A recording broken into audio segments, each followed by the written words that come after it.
This is Lecture 3. It is titled, The Soul is Sex, but Sex is Not Soul. Kundabuufer and the Limbic System.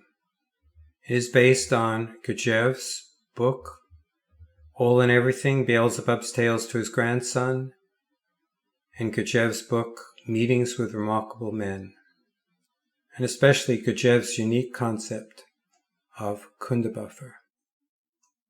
I'm Dylan Stevens.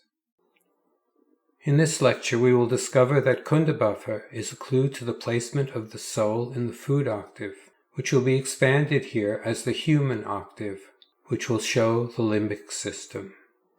Moving up the octave from the note law, which was associated with the endocrine system in Lecture 1, is the association of the note T with the limbic system, which is also intertwined with the sexual system, expressed by Gurdjieff as Kundabuufer. Kundabuufer may appear to be just another made-up word for Kundalini, like Kestjanian body for Astral Body in Chapter 16, Relative Understanding of Time.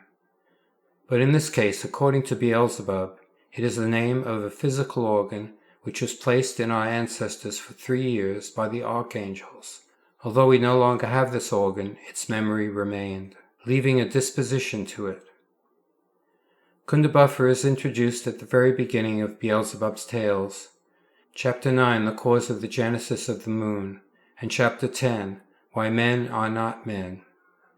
It was needed to send the vibrations of a soken to its detached fragments, namely the moon, that were broken off by a large comet, for their maintenance, to keep their orbits stable.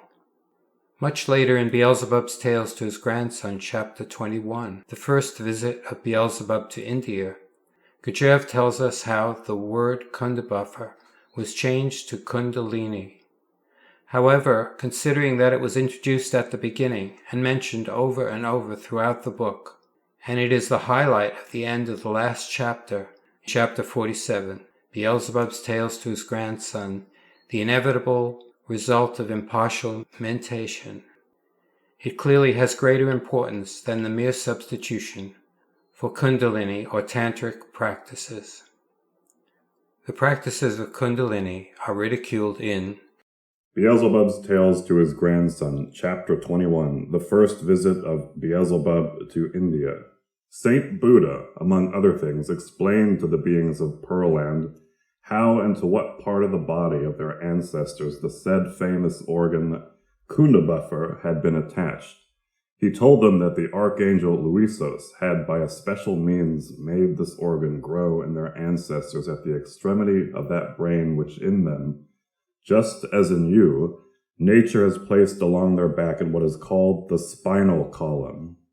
Saint Buddha, as I have also made clear, then also said that though the properties of this organ had been entirely destroyed in their ancestors, yet the material formation of this organ had remained at the lower extremities of this brain, and this material formation, being transmitted from generation to generation, had also reached them. This material formation, he said, now has no significance whatever in you, and it can be completely destroyed in the course of time if your being existence proceeds as is becoming to three-centered beings.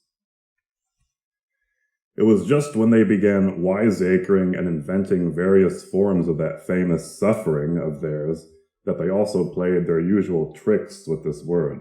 Namely, first of all, as the root of the second half of this word chanced to coincide with the word in the language of that time which meant reflection, and as they had also invented a means for destroying this material formation rapidly, and not merely in the course of time as Saint Buddha had told them, they also wiseacred about this word according to the following rumination of their bobtailed reason. Of course, when this organ is in action, it ought to have in its name also the root of the word to reflect. Now, since we are destroying even its material basis, the name must end with the word whose root means former, and because former in their current language was then pronounced lena, they changed the second half of this word, and instead of reflection, They stuck in the mentioned Lena so that instead of the word Kundabuffer, they obtained the word Kundalina. Thus it was that a half of the word Kundabuffer survived and, being transmitted from generation to generation, finally reached your contemporary favorites, also accompanied, of course, by 1,001 different explanations. Even the contemporary learned beings also have a name made up of very abstruse Latin roots for that part of the spinal marrow. The whole of what is called Indian philosophy, now existing there, is based also on this famous Kundalina, and about the word itself there exists thousands of various occult, secret, and revealed sciences which explain nothing. And it became a secret because several centuries ago this explanation suddenly, for no reason whatever, entered the favorite mole of the famous Scheherazade, which that incomparable Arabian fantasist chanced to have on the right side of her adorable navel. And there this learned explanation remains perfectly preserved down to the present day. Beelzebub is claiming that originally the buffer suffix of this word was close to the Hindu word reflection, such as being a mere reflection of the actual organ. However, it does seem that the buffer suffix is meant to make fun of all those people who think they are perfecting themselves with their sexual positions and retention of ejaculations, the buffer part, in the sacred practice of Kundalini. Part of this practice is to concentrate on the sexual energy passing up from the bottom of the spine, the first chakra, which is connected to the second chakra, and then upwards to the crown of the head, which is the seventh and final chakra. The final chakra is assumed to be the place of enlightenment. In this case, the suffix reflection also works. Let us look at the rest of the important references to Kundabuufer in the order in which they are presented, to help in further deciphering this word's hidden meaning. Beelzebub's Tales to His Grandson, Chapter 9, The Cause of the Genesis of the Moon. It was subsequently learned that in accordance with this said generic cosmic harmony of reciprocal maintenance of all cosmic concentrations, there had also to function in the system a comet of what is called vast orbit, still existing and named the comet Condor. And just this very comet, although it was then already concentrated, was actualizing its full path for only the first time. As certain competent sacred individuals also later confidentially explained to us, the line of the path of the said comet had to cross the line on which the path of that planet Earth also lay. But as a result of the erroneous calculations of a certain sacred individual concerned with the matters of world creation and world maintenance, the time of the passing of each of these concentrations through the point of intersection of the lines of their paths coincided, and owing to this error the planet Earth and the comet Condor collided, and collided so violently that from this shock, as I have already told you, two large fragments, Moon and Anulius, were broken off from the planet Earth and flew into space. Therefore, the Most High Commission decided to take measures to avoid this eventuality, and they resolved that the best measure in the given case would be that the fundamental piece, namely the planet Earth, should constantly send to its detached fragments, Moon and Anulius, for their maintenance, the sacred vibrations Asokin. This sacred substance can be formed on planets only when both fundamental cosmic laws operating in them, the sacred Heptaparaparshanok and the sacred Triomazakamno function, as is called, Ilno Saparno, that is to say, when the said sacred cosmic laws in the given cosmic concentration are deflected independently and also manifest on its surface independently, of course independently only within certain limits. Beelzebub's Tales to His Grandson, Chapter 10, Why Men Are Not Men. You must know that by the time of the second descent of the Most High Commission, there had already gradually been engendered in them, as is proper to three-brained beings, what is called mechanical instinct. The sacred members of this Most High Commission then reasoned that if the said mechanical instinct of these three biped, three-brained beings of that planet should develop towards the attainment of objective reason, as usually occurs everywhere among three-brained beings, then it might quite possibly happen that they would prematurely comprehend the real cause of their arising and existence and make a great deal of trouble. It might happen that having understood the reason for their arising, namely, that by their existence they should maintain the detached fragments of their planet, Moon and Anulius, and being convinced of this their slavery to circumstances utterly foreign to them, they would be unwilling to continue their existence and would on principle destroy themselves. So, my boy, in view of this, the Most High Commission then decided, among other things, provisionally to implant into the common presences of the three-brained beings their especial organ with the properties such that, first, they should perceive reality topsy-turvy, and, secondly, that every repeated impression from outside should crystallize in them data which would engender factors for evoking in them sensations of pleasure and enjoyment.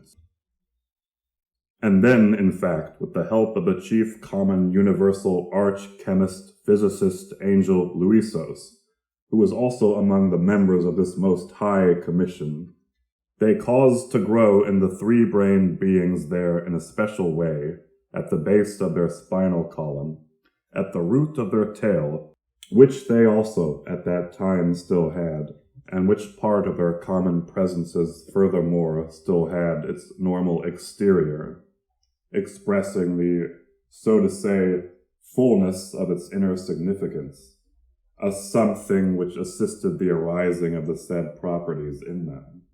And this something they then first called the organ Kundabuffer. Having made this organ grow in the presences of the three-brained beings, and having seen that it would work, the Most High Commission, consisting of sacred individuals headed by the archangel Sakaki, reassured and with good consciences, returned to the center, while there on the planet Earth, which has taken your fancy, the action of this astonishing and exceedingly ingenious invention began from the first day to develop, and developed, as the wise Mullah Nasser Eddin would say, like a Jericho trumpet in crescendo.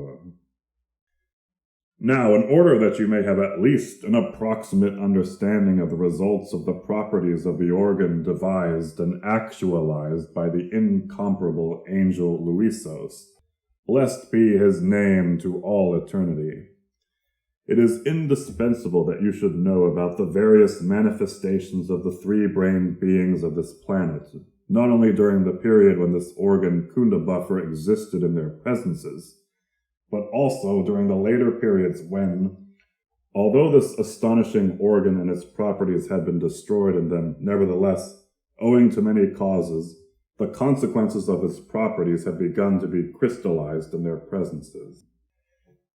But this I will explain to you later.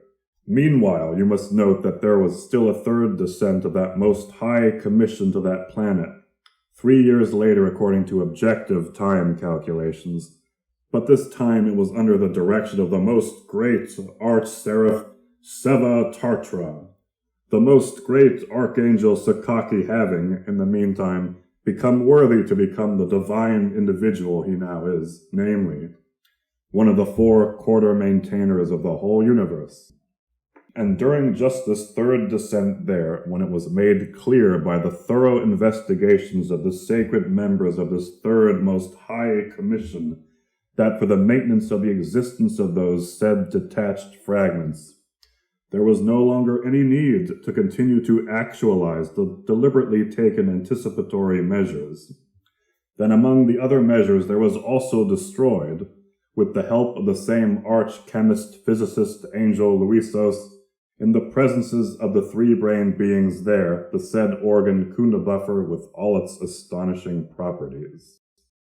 Beelzebub's Tales to his Grandson, Chapter 43, Beelzebub's Opinion of War, or Beelzebub's Survey of the Process of the Periodic Reciprocal Destruction of Men. I learned that these sacred substances, abrustinus and helptinus, are just those substances by which the higher being bodies of three-brained beings, namely, the body Kestjon and the body of the soul, are in general formed and perfected.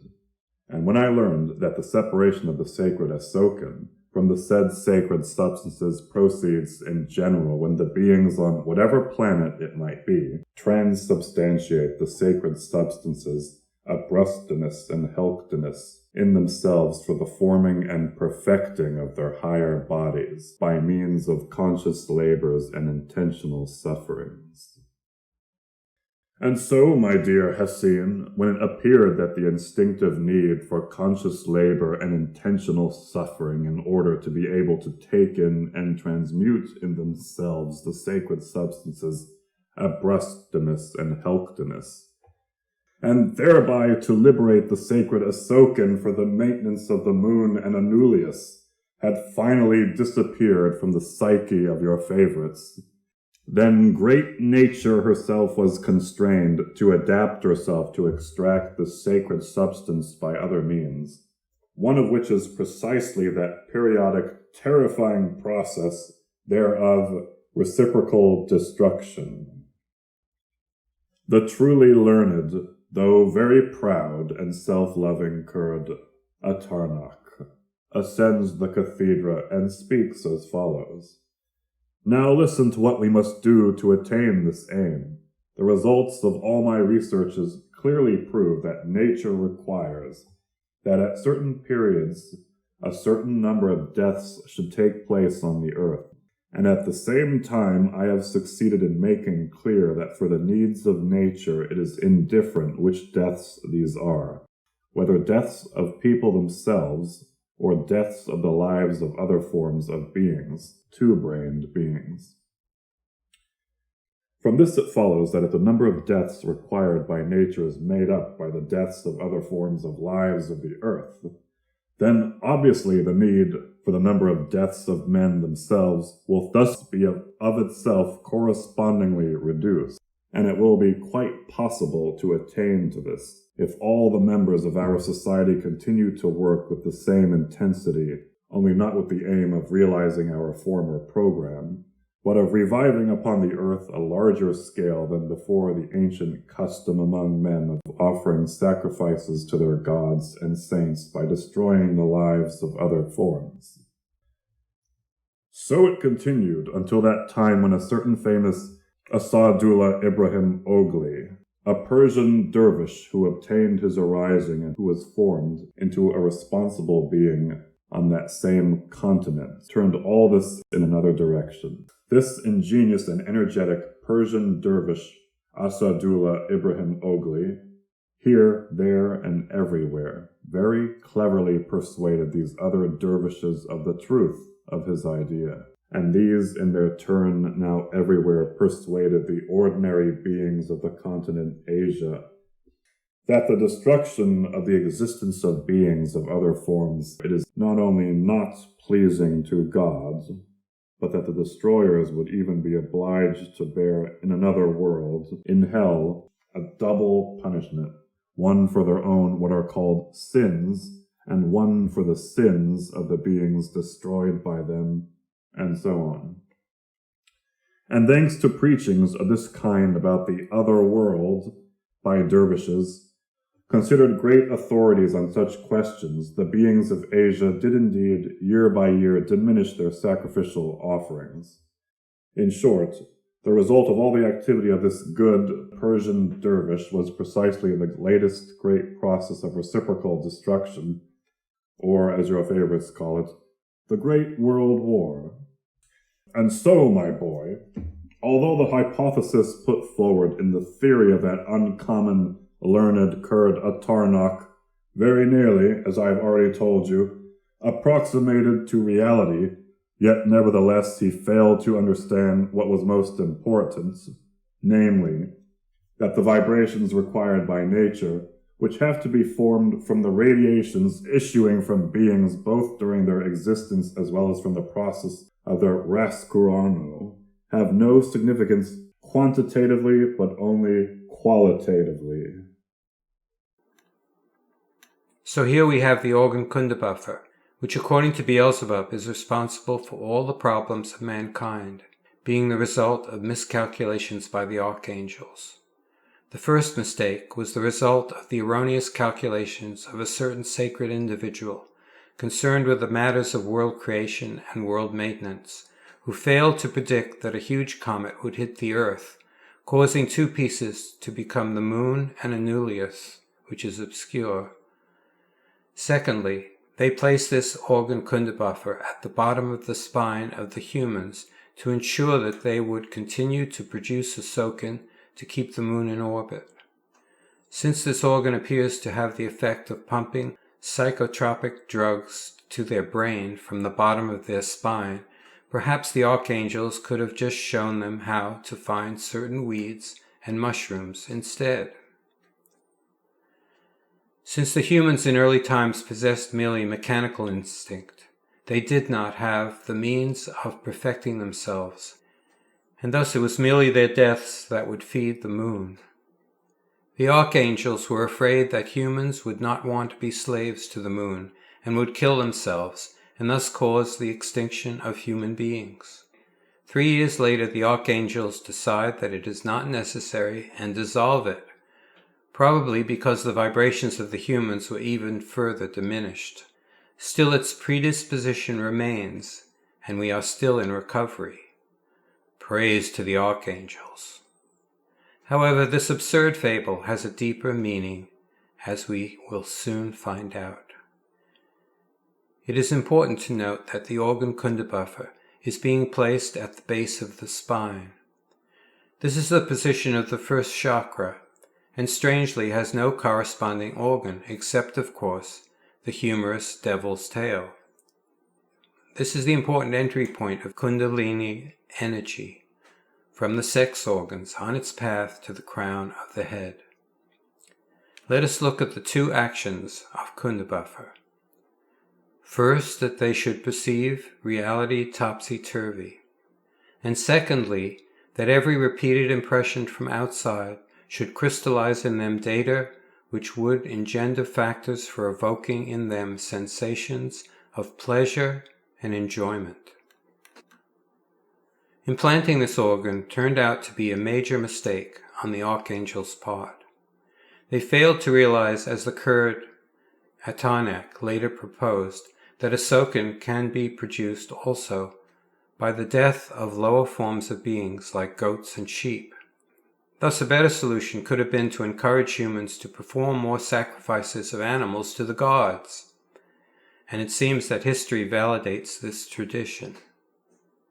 Humorously, Beelzebub says that it was the abolishment of sacrifices that caused the Great World War, and if Gurdjieff was alive today, he would have Mullah Nasser Eddin give some pithy saying like, "Beware the invention of the pill, because females, not men, will be the cause of the Third World War." However, this solution of adding the organ Kundabuufer was also doomed to failure, as pointed out by Beelzebub, because it is the quality of a soken and not the quantity which is important. The pursuit of pleasure merely increases the population, but decreases the quality that would normally be the result of conscious labor and internal suffering.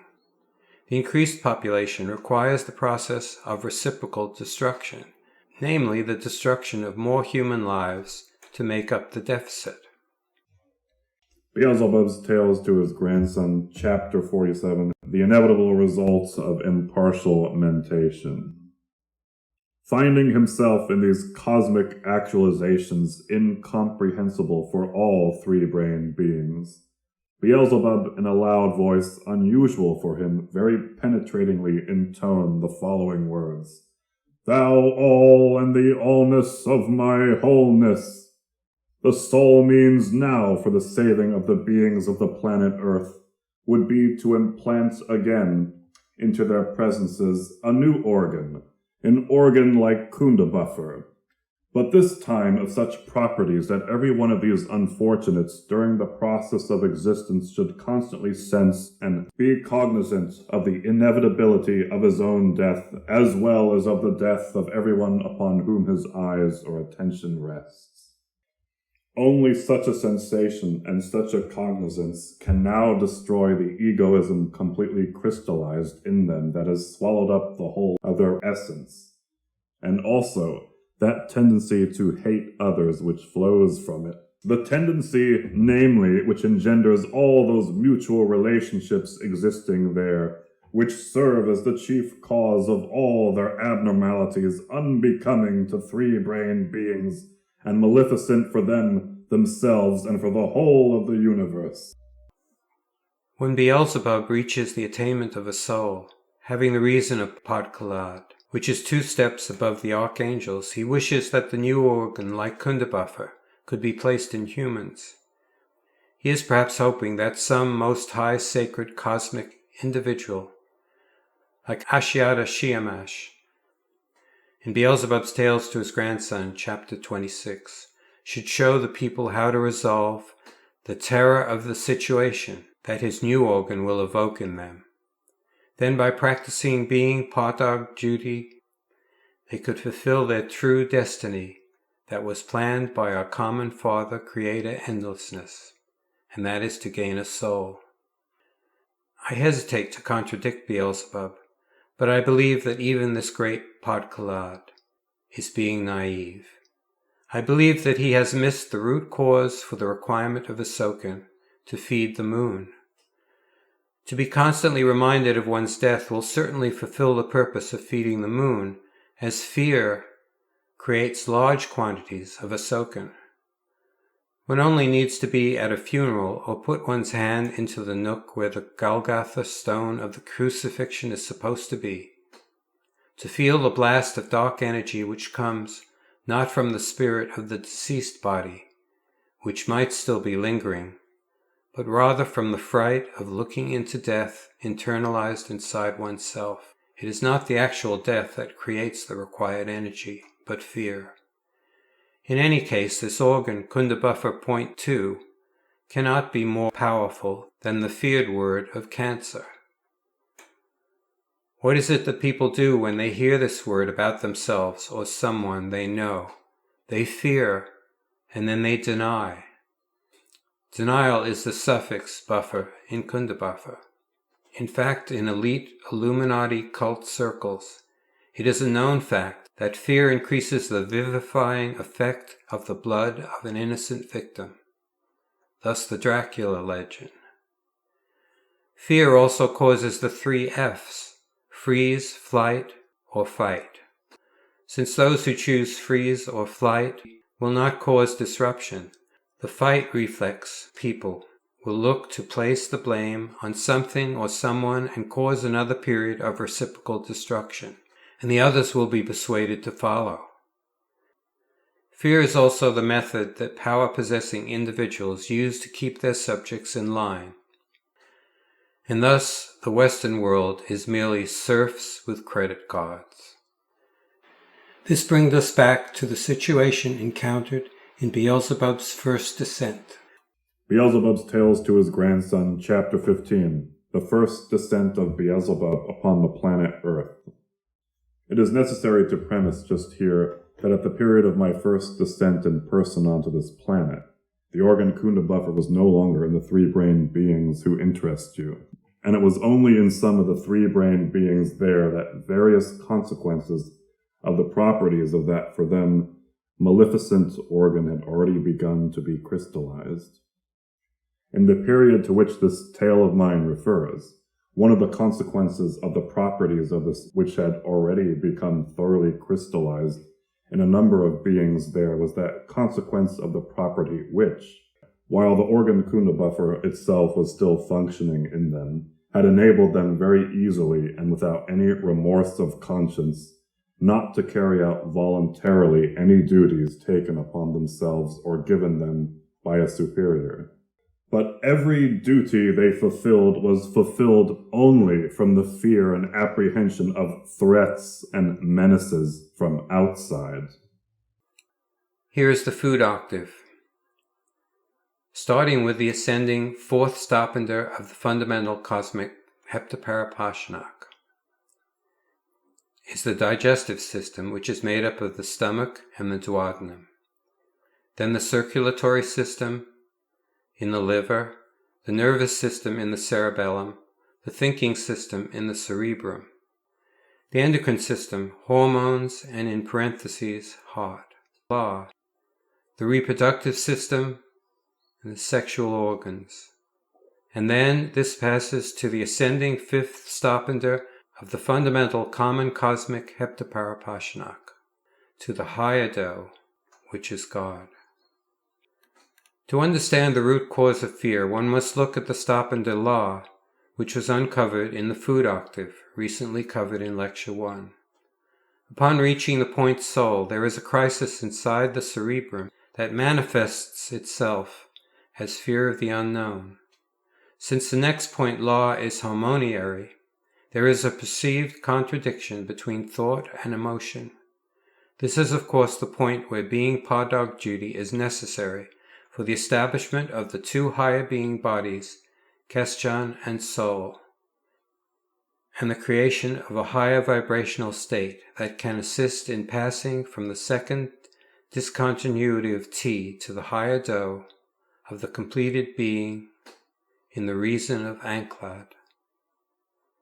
However, if a person acts emotionally rather than according to reason, or uses reason and ignores emotion, then, if this is perceived by the person's essence, then there is an important conflict which activates conscience.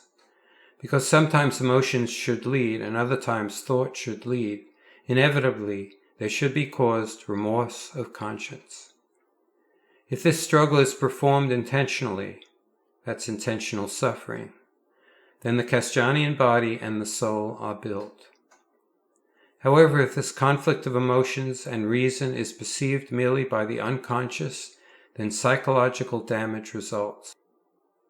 If humans only have alcohol, drugs, religion, or psychoanalysis to help them, as discussed in Beelzebub's Tales to His Grandson, Chapter 38, Religion, and Chapter 33, Beelzebub as a Professional Hypnotist, then they will be doomed to suffer with no possibility of salvation. It is conscious recognition of the conflict of reason and emotion, and the impartial observation of oneself that creates conscience. This principle has been known throughout time in the commandment of reciprocity. Do unto others as you would have them do unto you. This is discussed in Beelzebub's Tales to His Grandson, Chapter 21, the first visit of Beelzebub to India.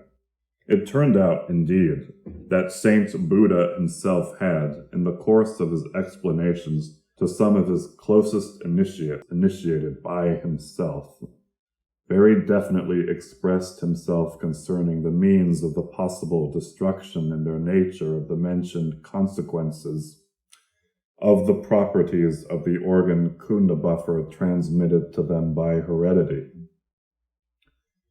He then, among other things, told them very definitely the following: one of the best means of rendering ineffective the predisposition present in your nature of the crystallization of the consequences of the properties of the organ Kundabuufer is intentional suffering.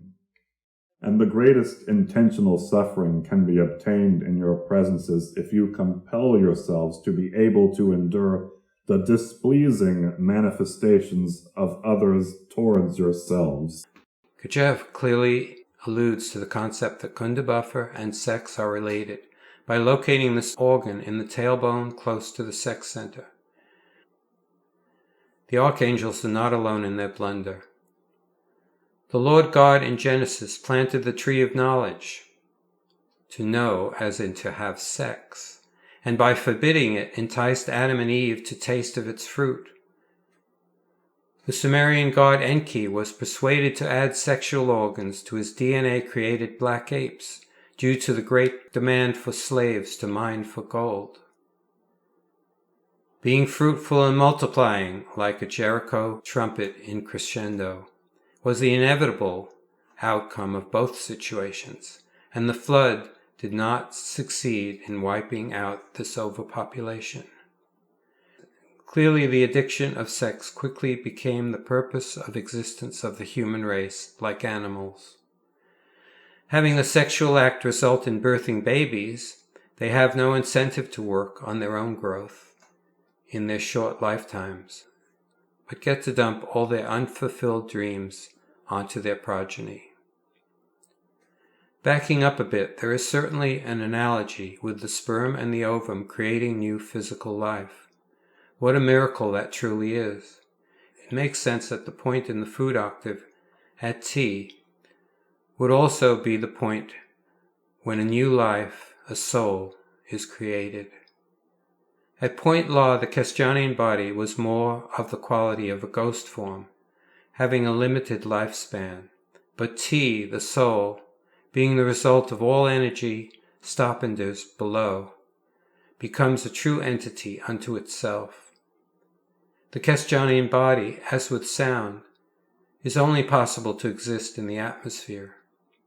The soul, as with the photons of light, is also material, but can travel even in the vacuum of space. Note that this is not the traditional scientific view, which believes that light has no mass, but in reality light is not a wave, but having mass, appears as a wave because of its spin. Going back to the Kundabuufer mistake of the archangels, the soul cannot be activated from suppression of sperm, as in the practice of Kundalini, because sperm always dies within, whereas the ovum can even be retained for 9 months when fertilized, and then formed into a living being. Sorry man, you lose figuratively and physically. Anyway, the soul is neither male nor female, but like an angel, being like a hermaphrodite. Therefore, at the plateau that is reached briefly after the point of sexual climax, soul is sex, but sex is not soul. Kundalini is no better than drugs in sustaining the intense high of the soul, but perhaps safer.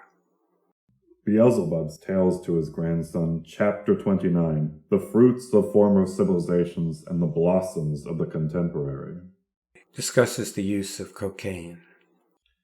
As for the third of the enumerated chemical substances they invented, namely cocaine, that chemical substance is not only also of great assistance to nature in more rapidly decomposing the planetary formations.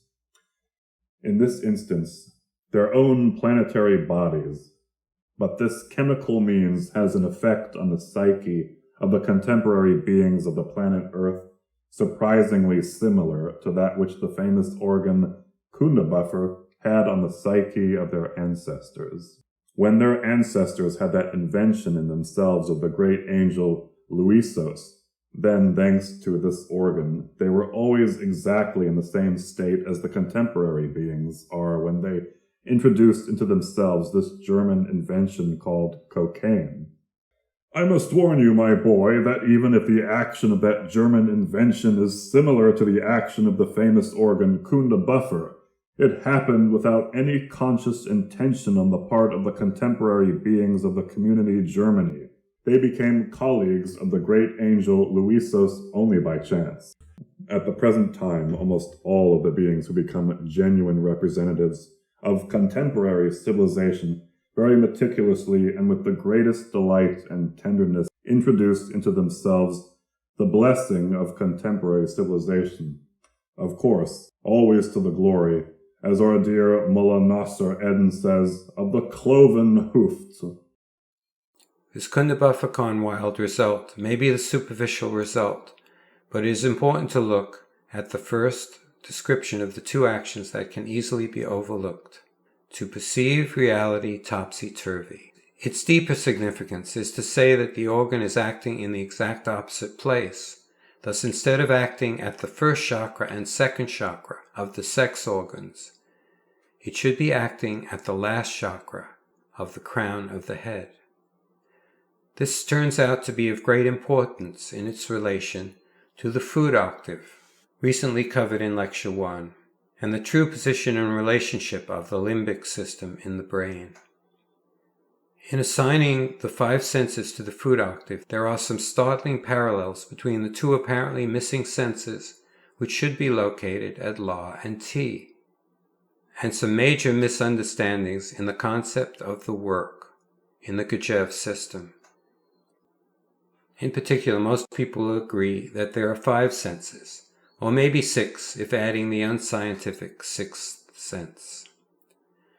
Suppose we assign the 5 senses in order of spiritual power, from lower to higher in the food octave. Touch, taste, and smell. These 3 are of the body. Hearing.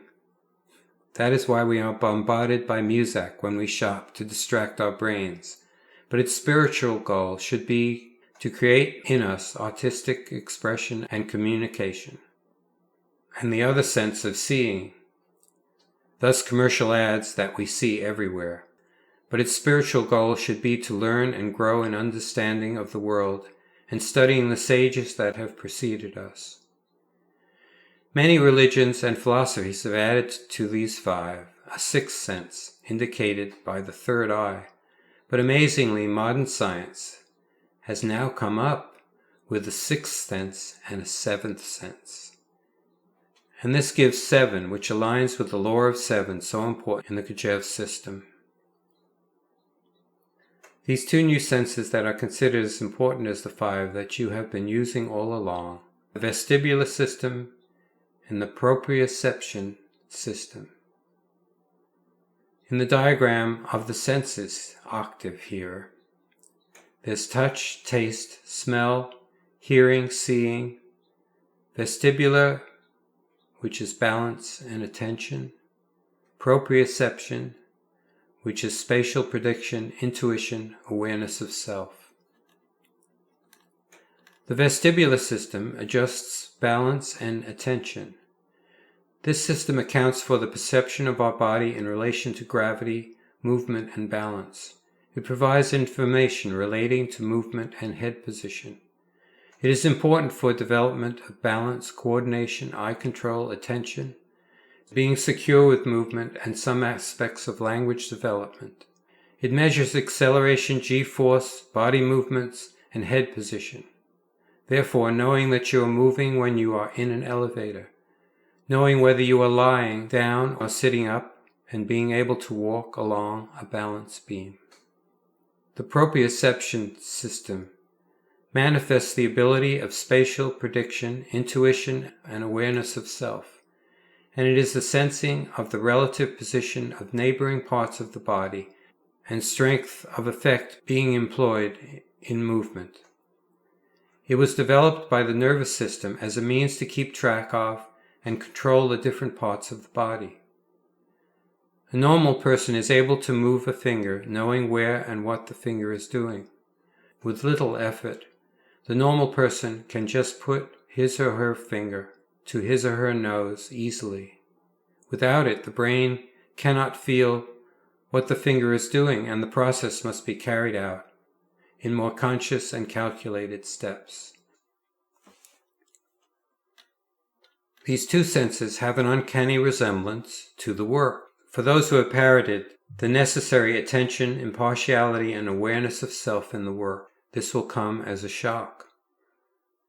Your body has been in the work all along. Just the act of taking off your glasses and getting out of bed after reading some New Age book or this essay by a Gurdjieffian idiot like me has used both these 2 senses.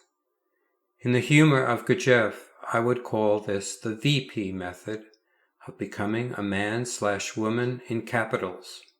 Wink. You might bring up an objection to what is implied here by saying that we do these actions automatically, whereas in the work we are observing them. But does this make sense? Sorry, another pun. Our bodies have taken all our life especially when a baby, to learn how to do these tasks automatically by observing ourselves. Does it really make sense to try to relearn these tasks? Personally, I hate observing myself brushing my teeth, as I imagine Uspensky did. I am much happier remembering some song and let my brain handle it. To be present to oneself in everyday life is the true work.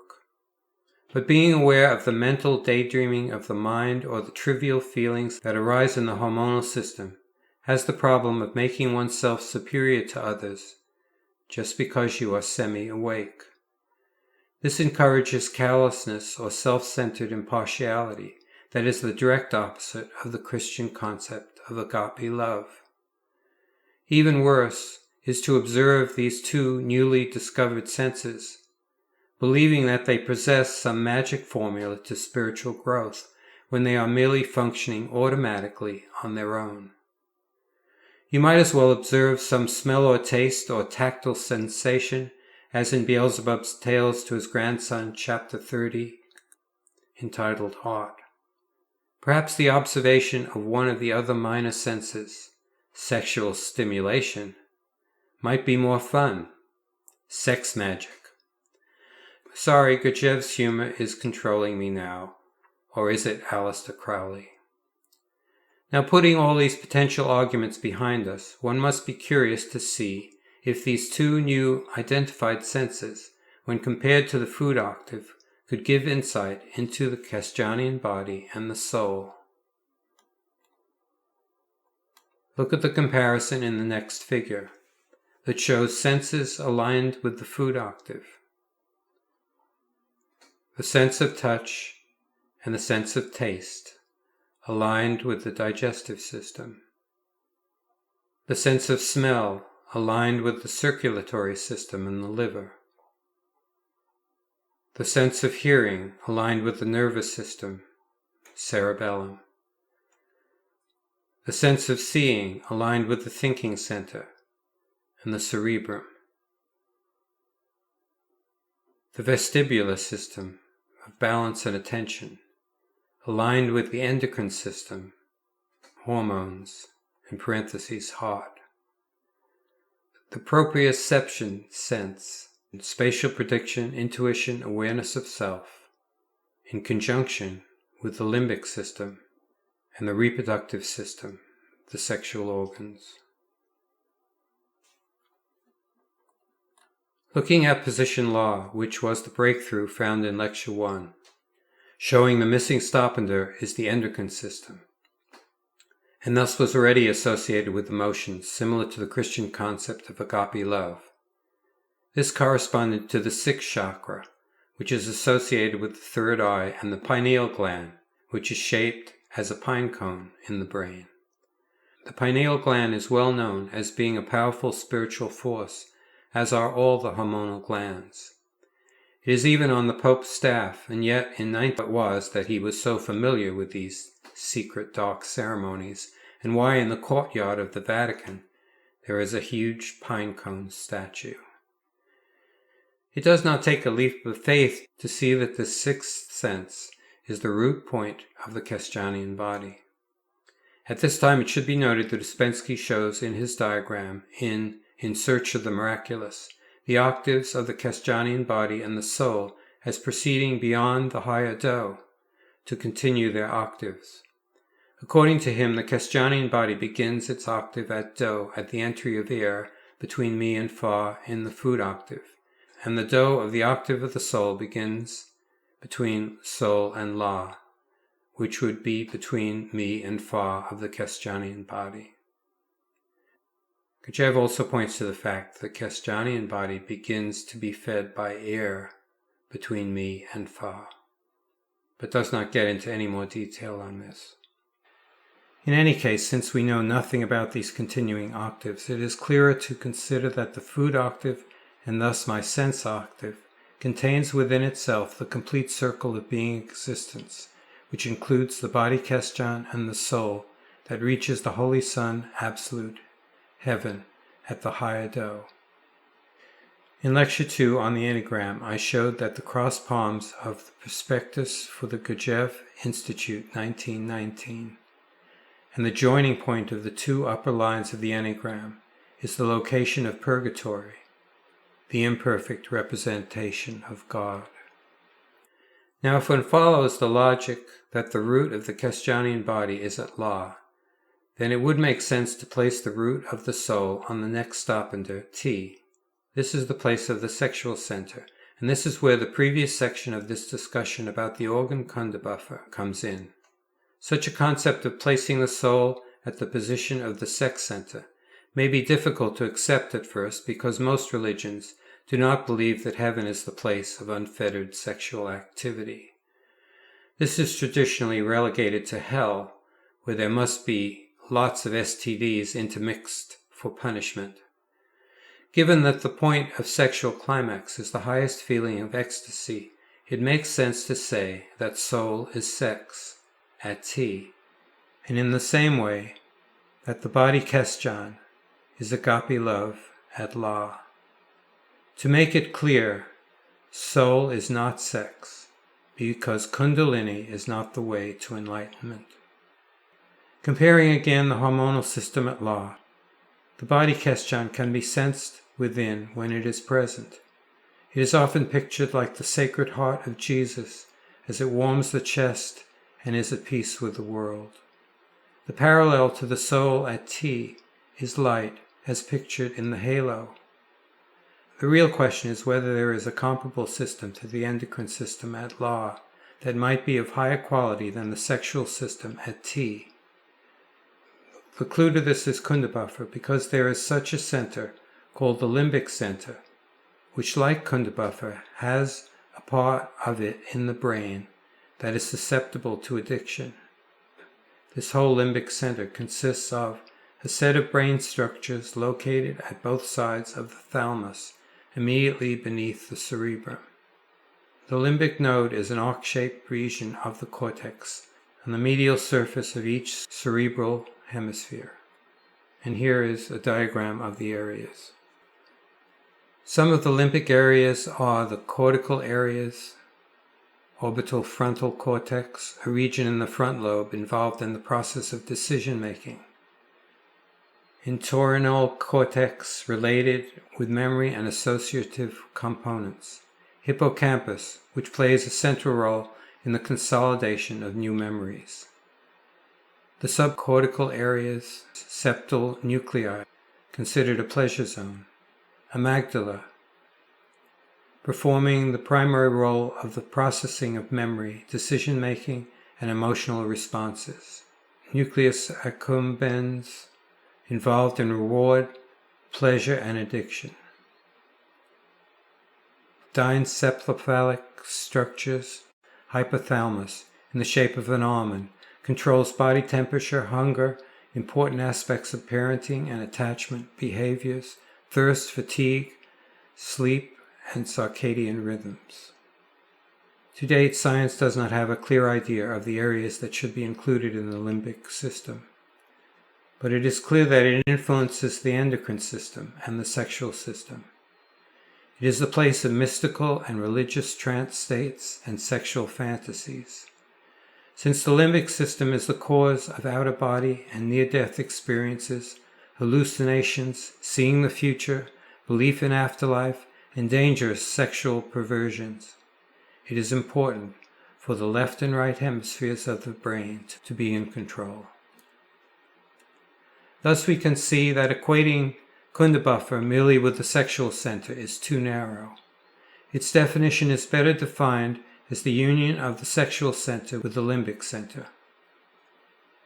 The image of the hackneyed cab can aid with the ability to control these supercharged forces. The carriage can be thought of as the sexual system, as passive force, and the horse as the limbic system, as active force, and the driver as your mind, armed with what Gurdjieff calls understanding as the neutral force. A better term is the Greek word gnosis. Gnosis is experienced knowledge, as opposed to theoretical knowledge or epistemology. Gnosis was given a bad name because it was called heresy by the Christian Church, and those followers became known as Gnostics, but it is now more accepted due to the Nag Hammadi discovery in 1945. In Meetings with Remarkable Men and Women, Chapter 10, Professor Skridlov. Here is contained the best discussion about the soul that was promised in the second series to be titled The Divine Body of Man and Its Needs and Possible Manifestations, According to Law, that was promised in his third series, Life is Real Only Then When I Am. Gurdjieff stopped writing this third series in 1934, and thus, contrary to the book by the same name, which purports to be this book, and published after his death by his first-line student, Jean de Salzman, he never did write such a chapter. Meetings with Remarkable Men, Chapter 10, Professor Skridlov. Father Giovanni, in answer to Professor Skridlov question. Understanding is the essence obtained from information intentionally learned and from all kinds of experiences personally experienced. For example, if my own beloved brother were to come to me here at this moment and urgently entreat me to give him merely a 10th part of my understanding, and if I myself wished with my whole being to do so, yet I could not, in spite of my most ardent desire, give him even the 1000th part of this understanding, as he has neither the knowledge nor the experience which I have quite accidentally acquired and lived through in my life. No, Professor, it is 100 times easier, as it is said in the Gospels, for a camel to pass through the eye of a needle, than for anyone to give to another the understanding formed in him about anything whatsoever. Understanding is acquired, as I have already said, from the totality of information intentionally learned and from personal experiencings, whereas knowledge is only the automatic remembrance of words in a certain sequence.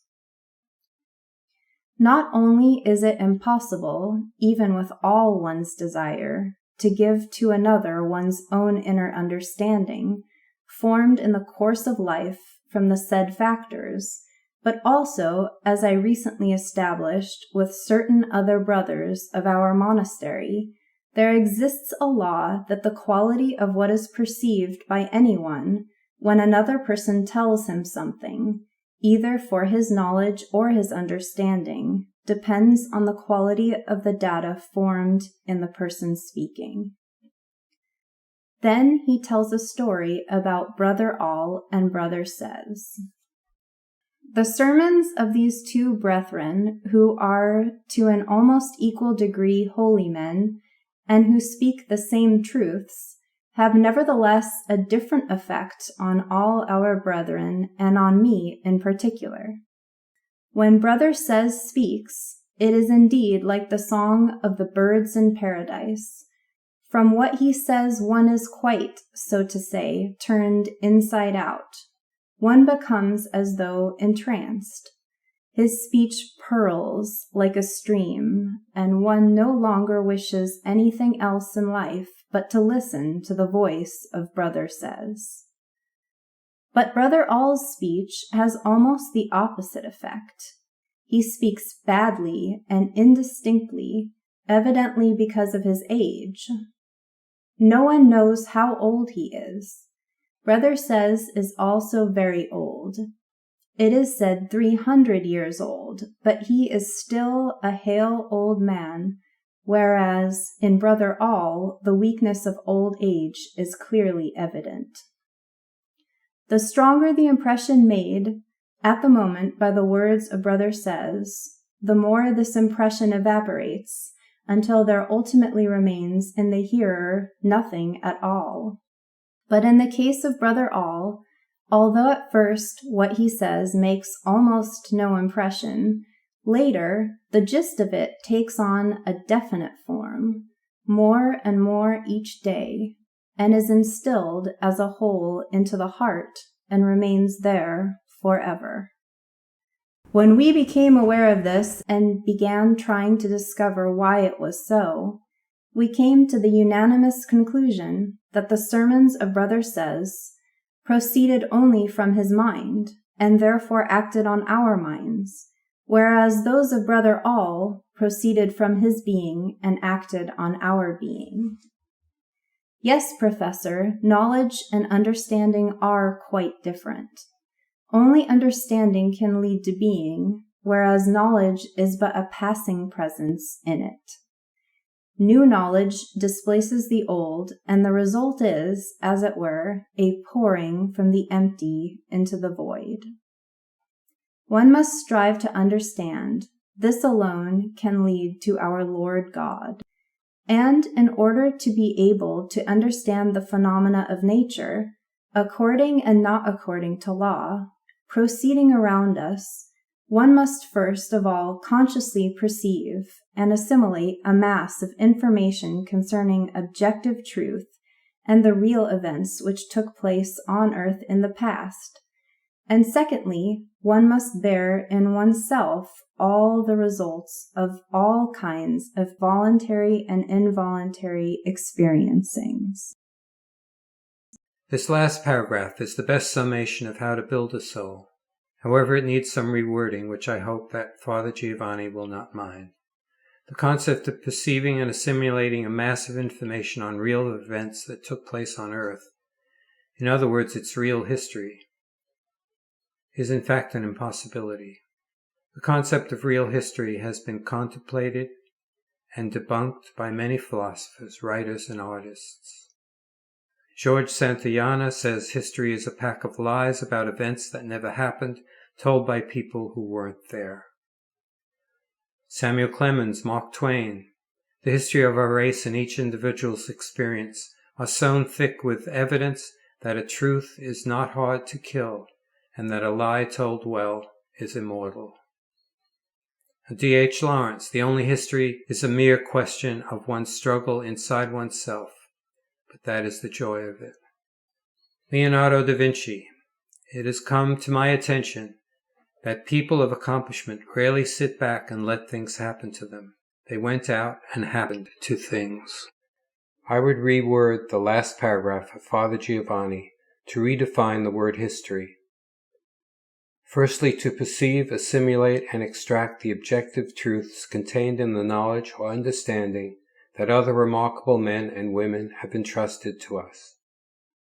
Secondly, to contemplate on this knowledge or understanding in relation to one's own experiences and the workings of the universal laws of 3 and 7 to finally obtain Gnosis inside us. Father Giovanni had a lot to say about the difference between knowledge and understanding, Gnosis, saying, "It is 100 times easier, as it is said in the Gospels, for a camel to pass through the eye of a needle than for anyone to give to another the understanding formed in him about anything whatsoever. Understanding is acquired, as I have already said, from the totality of information intentionally learned and from personal experiences, whereas knowledge is only the automatic remembrance of words in a certain sequence. Only understanding can lead to being, whereas knowledge is but a passing presence in it. New knowledge displaces the old, and the result is, as it were, a pouring from the empty into the void." As an aside, I must explain how the metaphor in Mark 10:25 of a camel passing through the eye of a needle is actually possible. It just requires a little knowledge of the Hebrew alphabet. The third letter of the alphabet is G, Gamel, and it has a pictogram of a camel, and the 19th letter, Q, Quaf, has the pictogram of a sewing needle.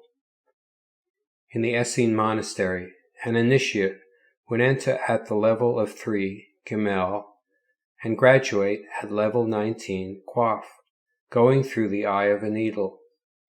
But for a married man, rich man, who was not permitted into a monastery to receive his education, it would obviously be impossible, not absurd. The metaphor of water to wine has a similar explanation based on grades. Beelzebub also discusses the relationship between knowledge that is empty and understanding Gnosis that fills the soul. Beelzebub's Tales to His Grandson, Chapter 46, Form and Sequence. I find it necessary to repeat in order and more definite form about the difference already mentioned by me many times for different motives, between what are called knowledge and understanding present in three-brained beings in general, the conscious reason of understanding, which in general it is proper for three-brained beings to have, is a something which blends with their common presence, and therefore information of every kind perceived with this reason becomes forever their inseparable part. The information perceived with this reason, or results obtained thanks to being contemplation of the totality of formerly perceived information. However, a being himself may change, and whatever changes may proceed in the spheres around him will be forever a part of his essence. And as for that reason, which for most of your contemporary favorites has become habitual, and which I call the reason of knowing, every kind of new impression perceived through this reason, and likewise every kind of intentionally or simply automatically obtained result from formerly perceived impressions, is only a temporary part of the being, and might result in them exclusively only in certain surrounding circumstances, and on the definite condition that the information which constitutes all his foundation and entirety should without fail be from time to time, so to say, freshened or repeated. Otherwise, these formerly perceived impressions change of themselves, or even entirely, so to say, evaporate out of the common presence of the three-brained being. Although, in respect of the sacred Triya Mazi Kamno, the process of the arising of both kinds of being reason flows equally. Yet the fulfilling factors for the actualization of its three separate holy forces are different. Namely, for the formation of the reason of knowing, the formerly perceived contradictory impressions crystallize in any of the three localizations which three brain beings have, serve as the affirming and denying factors, and the new impressions proceeding from without serve in this case as the third factor. And for the reason of understanding, these factors are as follows. The first, that is the sacred affirming, is the newly perceived impressions of any localization which has at the given moment what is called the center of gravity functioning. The second, or sacred denying, is the corresponding data present in another of its localizations. And the third factor is what is called the being autokalisners, or as they otherwise call it, Hudas Baboneri, the sense of which name signifies the results of the persevering actualizing of the striving towards the manifestation of one's own individuality. By the way, you might as well hear still once more, even if you do know it, that the said being autokalisners are formed in the presences of three-brained beings in general, in all three localizations exclusively only from the results of the actualization of being Parth-dog duty. That is to say, thanks to those factors which, from the very beginning of the arising of the three-brained beings, our unibeing common father designed to be the means for self-perfection. It is these same formations in the common presences of three-brained beings which are actualized as the third holy force of the sacred Triya Mazi Kamno for the arising of the reason of understanding. This is the diagram that I am calling the human octave. In this diagram are shown the states and possible bodies of a three-brained being. The infant, youth, and adult in the perfection of personality. Artist, dancer, musician in the perfection of the arts. The objective scientist, philosopher in the perfection of thought. The body Keschan in the perfection of agape love. the soul in the perfection of Gnosis, and perfected soul aligned with God at the higher Do. These states and bodies can be listed by order of reason. First, the reason of the body, personality, Do to Re to Mi to Fa, corresponding to the senses of touch, taste, and smell. Second, the reason of emotion, angels at Fa, corresponding to hearing. Third, the reason of thinking, the Jindad, archangels at soul, corresponding to seeing. Fourth, the reason of the body, Keschan, Ternunald, at law, corresponding to the Vestibular System. And fifth, the reason of the soul, Podkulad, at T, corresponding to the Proprioception System. And seventh, the reason of God, Anklad, at the higher Do, after passing through purgatory, the sixth. Beelzebub's Tales to His Grandson, Chapter 47, The Inevitable Result of Impartial Mentation. During the solemn sacred action, horns little by little began to grow upon the head of Beelzebub. At first, while just the bare horns were being formed, only a concentrated quiet gravely prevailed among those assembled. But from the moment that forks began to appear upon the horns, a tense interest and rapt attention began to be manifested among them. This latter state proceeded among them, because everybody was agitated by the wish to learn how many forks would make their appearance on Beelzebub, since by their number the gradation of reason to which Beelzebub had attained according to the sacred measure of reason would be defined. First one fork formed, then another, and then a third, and as each fork made its appearance, a clearly perceptible thrill of joy and unconcealed satisfaction proceeded among all those present. As the fourth fork began to be formed on the horns, the tension among those assembled reached its height, since the formation of the fourth fork on the horns signified that the reason of Beelzebub had already been perfected to the sacred Ternunald, and hence that there remained for Beelzebub only 2 gradations before attaining to the sacred Anklad. When the whole of this unusual ceremony neared its end, and before all those assembled had had time to recover their self-possession from their earlier joyful agitation, there suddenly and unexpectedly appeared on the horns of Beelzebub, quite independently, a 5th fork of a special form known to them all. Thereupon all, without exception, even the venerable archangel himself, fell prostrate before Beelzebub, who had now risen to the feet and stood transfigured with a majestic appearance, owing to the truly majestic horns which had arisen on his head. All fell prostrate before Beelzebub, because by the 5th fork on his horns it was indicated that he had attained the reason of the sacred Podkulad, the last gradation before the reason of the sacred Anklad.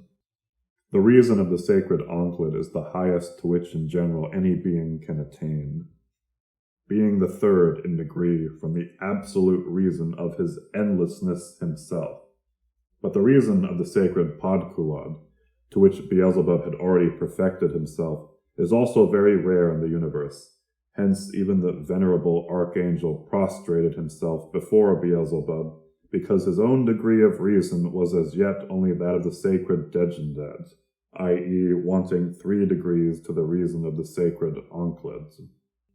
When all had arisen to their feet, the venerable archangel, addressing this time all the assembled beings of various natures, proclaimed, Beings created by one Creator, we have all just become worthy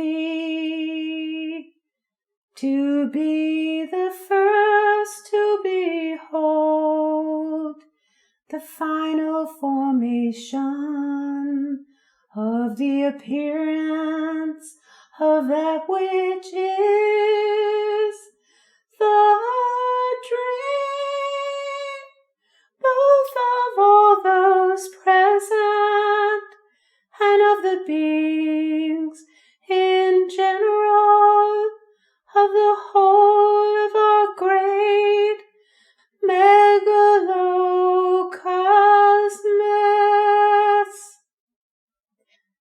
And now let us all together exult and rejoice over such a worthiness.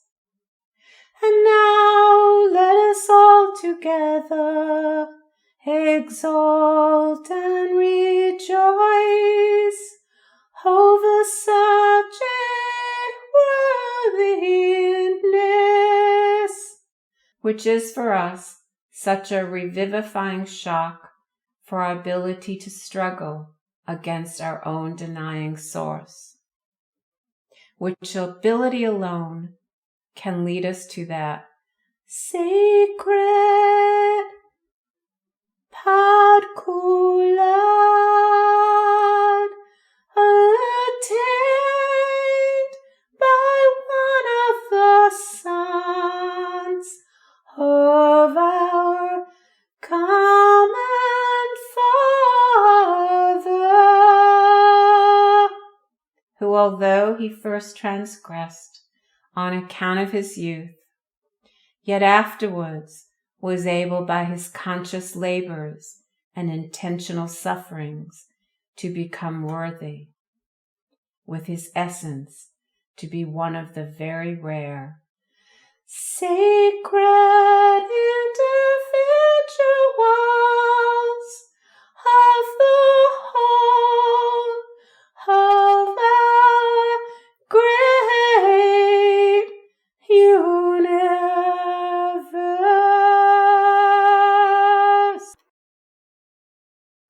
It must be clear that the building of a soul is more difficult than the body Kesjan. With the Kesjanian body, there is a direct correlation between one's emotions, the endocrine system, and conscience. It is by impartial observation of the struggle between emotions and thoughts, being padog duty, that this emotional body centered at the heart is built and nourished. The body Kesjan is the state that most people would call a true human being. It either has been achieved or wished to be achieved by most rational people. It was in the sensing of this body Kesjan that Hassin and Professor Skridlov were brought to tears. Its state is so magical and fulfilling that it makes one yearn for a soul. Is it really enough to aspire to be an angel? What is so high and mighty about an archangel? The building of a soul is in the University of God. Titles or suffix letters at the end of one's name are of no use here. The traditional angel spends its days playing the harp, being more content with being in emotional bliss. Is that really enough? The archangels spend their time trying to figure out the functioning of God's universe, and, as we have seen, making mistakes. Intellect based on bad assumptions is always a waste of time. A human being wanting to build a soul uses the hippocampus, which plays a central role in the consolidation of new memories. To make sure that the information stored is of value, uses the amygdala in a primary role to perform the processing of memory, decision-making, and emotional responses. Uses the orbitofrontal cortex in the frontal lobe in the process of decision-making and other limbic functions yet to be discovered. Whereas emotion appears to have the obvious value of affecting others for good, science and philosophy, having merely changed chariots into cars and guns into lasers, is mostly rejected. The math mistakes like black holes, time travel, and the Big Bang are the ones that excite the imagination. But Gnosis, objective thinking and philosophy, seems too boring. But for those who do not want to play harps all day, Gnosis is essential to control the complex connection between the limbic system and the sexual center. In the hackneyed carriage metaphor, the driver using Gnosis must balance the crucial interaction of sexual energy and ecstasy, while simultaneously holding on to the eternal question of how something can come from nothing, or nothing becomes something. Just as you can only know the body question when you have it in the warmth in the center of your chest, so it is with the soul. You will have the answer when you have the Gnosis that radiates as a halo around your head, or like Beelzebub, 5 branching horns.